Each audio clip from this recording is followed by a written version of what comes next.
Moses Et Dieu a utilisé Moïse. ajya muri iki gihugu agiye ahaguruka ameze nka marayika. Et il était parti comme un ange. Kugira kandi Imana imuha ububasha bwo kugira ngo azabakure muri uyu mugozi wa Farawo. Et Dieu leur avait donné le pouvoir de les sortir des chaînes de Pharaon. Hari umuntu Imana igushyiriraho ameze nka marayika kugira ngo agukure muri iyo ngoyi. Dieu place les gens qui sont comme des anges pour te faire sortir de cette emprise. Reka mbisobanure gutya. Hari umuntu Imana izagushyiriraho umeze nka marayika kugira ngo akuvane mu kuboko kwagukoroneje. Je vais expliquer comme ça. Il y a des gens que Dieu va placer dans ta vie pour t'en sortir des emprises des gens qui t'ont colonisé. Mose amaze kugenda muri icyo gihugu, Moïse est parti dans ce pays. yaragezeyo ajya kwa Farawo. Il est arrivé et il s'est rendu chez Pharaon. Akora ibimenyetso byinshi kugeza ubwo Farawo yemeye. Et il a montré beaucoup de signes jusqu'à ce que Pharaon a été convaincu. Ku kimenyetso cya nyuma Farawo amanika amaboko. Et le dernier signe, Pharaon a accepté. Aravuga ngo uhereye umunsi ndabarekuye mbahaye kwidegembya. Et il avait dit à partir d'aujourd'hui, je vous relâche et je vous donne la liberté. Reka mbabwire ikintu cyabayeho Farawo amaze kubarekura, mbabwire ikintu cyabayeho twegereza ku mwanya wo gusoza. Je vais vous dire ce qui s'est passé sur eux quand les pharaons les a relâchés. Et là, on avance vers la fin. Farawo yabarekuye atabishaka. Pharaon les a relâchés, mais c'était contre cœur. Ils ne voulaient pas. Ariko amaze kubarekura babonye ubwigenge kwidegembya. Parce que après les avoir relâchés, quand ils ont reçu la libération, ikintu cyabayeho ngo bahise bajya mu bantu ngo bahabwa gutira ibintu byinshi mu banyegiputa. Et ils sont partis dans le peuple égyptien et ils avaient reçu beaucoup de choses. Ngo batira ibintu by'agaciro, abatira amazahabu, abatira ibiki, byose ngo biza mu biganza byabo.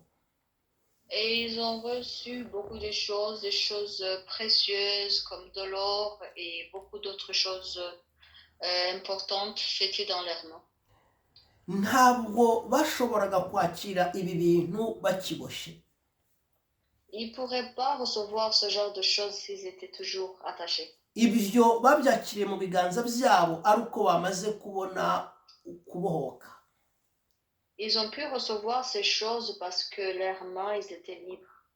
Mbere y'uko ugiye kwakira uyu mugisha hagiye kubanza kubaho kubohoka.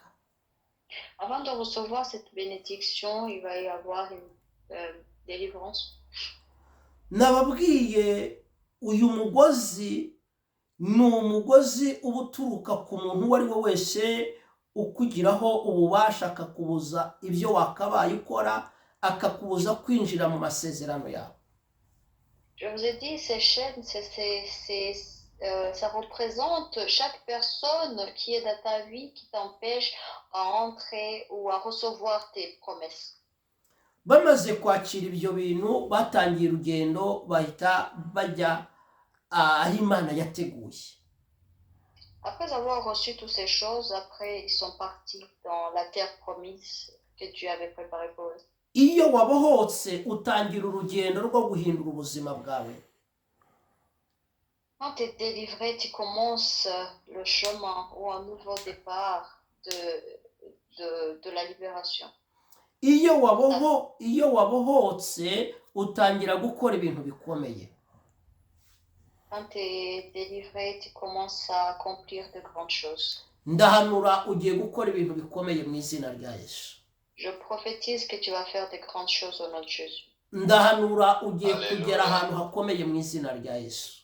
Je prophétise que tu vas aller loin au nom de Jésus. ndahanura uyu mugoroba aya masaha icyo kiziriko kiracitse mu izina rya Yesu.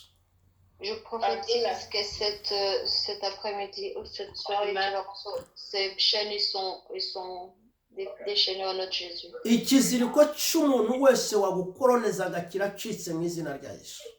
Chaque chaîne de la personne qui te colonisait est brisée au nom de Jésus. Ugiye gutangira kubaho mu iyerekwa ryawe. Tu vas commencer à vivre selon ta vision au nom de Jésus. Rima saka ya bori ya shaigo. Ugiye gutangira kubaho mu bitekerezo byawe. Commencer à vivre selon tes visions, selon tes idées. Ugiye gutangira gukora icyo waremewe gukora mu izina rya Yesu. Tu vas commencer à vivre selon pourquoi tu as été créé au nom de Jésus. Subiramo uvuga ngo uyu mugozi uracitse mu izina rya Yesu. Répète après moi que ces chaînes ils sont brisées au nom de Jésus. Umva hari ubuzima wabagamo kubera uwundi muntu. Il y avait une sorte de vie que tu vivais à cause d'une autre personne. Byatumaga utidegembya. Et cela t'empêchait d'être libre. Ndatura ugiye kubaho mu nzozi zawe mu izina rya Yesu. Je vais prophétiser que tu vas vivre selon tes rêves au nom de Jésus. Niyo mpamvu muri aya masengesho umwuka wo kwikorera benshi ugiye kubazaho. C'est pour cela, pendant ces prières, l'esprit de recevoir, tout le monde va l'avoir au nom de Jésus. Niyo mpamvu muri aya masengesho umwuka wo gutangira ibintu bikomeye ugiye kubazaho mu izina rya Yesu. C'est pour cela que pendant ces prières, l'esprit d'accomplir des grandes choses va être sur vous au nom de Jésus. Ndahanura ngo hari iyerekwa ry'undi muntu ugiye gusohokamo ubeho mu iyerekwa ryawe mu izina rya Yesu. Je prophétise que tu vas en sortir selon la prise de quelqu'un et tu vas recevoir, tu vas vivre selon ta vision au nom de Jésus. Kandi ibyo mbabwira muzabibonesha amaso yanyu. Et tout ce que j'ai en train de vous dire, vous les verrez avec vos yeux.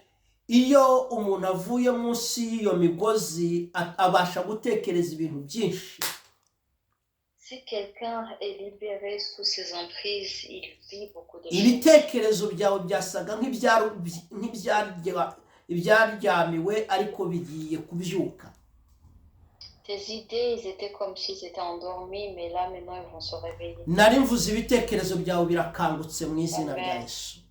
Et tes idées se réveillent au nom de Jésus. Amen. Ugiye kwinjira mu kirere cyo gukorera Imana mu buryo bukomeye. Tu vas entrer dans le monde de servir Dieu au nom de Jésus. Ugiye kubona imbibi zifunguka mu izina rya Yesu. Tu vas avoir des